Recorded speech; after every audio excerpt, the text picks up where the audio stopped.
Et bonsoir à tous, c'est Théo pour blog-theozy.com et aujourd'hui dans la série The Mac for All, je vais vous montrer comment réaliser des captures d'écran sous Mac OS X.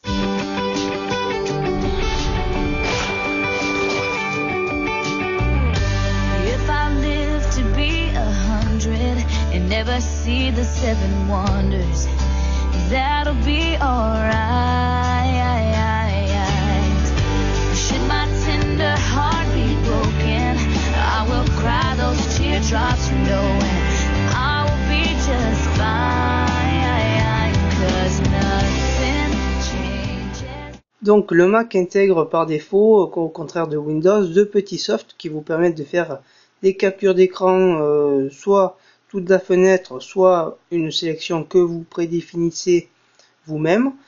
Donc le premier programme que je vais vous présenter se nomme tout simplement Capture. Donc vous venez ensuite dans la barre de recherche qui se nomme la Spotlight. Vous tapez Capture, vous avez donc Capture ici, vous le lancez. Pour réaliser des captures, vous cliquez sur Capture, Sélection, donc c'est pour faire une sélection. Vous cliquez ici, voilà, vous sélectionnez votre zone. Hop. Ensuite, vous venez dans Capture. Si vous voulez sélectionner une fenêtre, vous sélectionnez la fenêtre. Si vous voulez sélectionner l'écran, vous sélectionnez l'écran, etc. Donc ensuite, je quitte Capture. Et moi, ce que j'utilise fréquemment, puisque Capture ne vous fait que des captures au format TIFF, alors que la manipulation que je vais vous montrer vous fait des captures au format PNG. C'est quoi la différence? C'est le problème de capture, c'est que le format TIFF n'est pas compatible si vous le mettez sur des sites internet avec tous les navigateurs. Donc vous serez obligé, si vous passez par capture, de convertir vos images TIFF au format PNG. Et donc la seconde manipulation qui vous permet de faire des captures, il suffit de faire pomme, maj et 4. Alors je vais y arriver. Hop, voilà. Vous avez votre petit curseur qui est devenu un curseur de sélection. Vous pouvez sélectionner donc une zone de capture. Voilà, hop, la capture se fait. Vous avez donc la capture sur votre bureau et la zone sélectionnée. Voilà, ça c'était pour la capture de sélection. Si vous voulez capturer une fenêtre,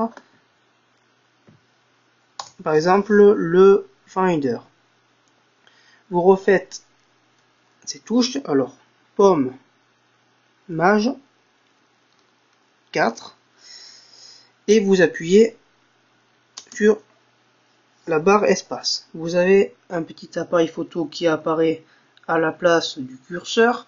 Donc si vous avez plusieurs fenêtres ouvertes, lorsque vous allez passer l'appareil photo dessus, ça va sélectionner la fenêtre que vous voulez prendre en photo. Donc je clique une fois dessus et vous avez donc le fichier .png de la capture que vous avez réalisée qui apparaît ici. Donc vous avez la fenêtre du Finder que je viens de prendre en photo avec un effet d'ombre que vous ne voyez pas puisque c'est sur un fond transparent. Donc l'avantage de cette manipulation comparé à Capture, c'est qu'il vous permet de capturer des fenêtres, par exemple comme ça, comme le Finder, avec un joli effet, je trouve, d'ombre derrière, alors que Capture ne vous permet pas de faire cela. Ensuite, Capture, l'inconvénient de Capture, c'est que si vous ouvrez une fenêtre, il faut toujours faire passer Capture devant pour pouvoir faire une capture, sinon vous n'avez pas accès au logiciel pour faire des captures d'écran, de sélection, etc. C'était donc Théo pour le blog theozy.com. Si vous avez des questions, n'hésitez pas, puisque la série est faite pour ça.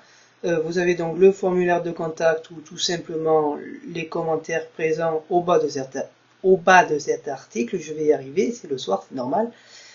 Sur ce, je vous laisse et je vous souhaite une bonne fin de soirée.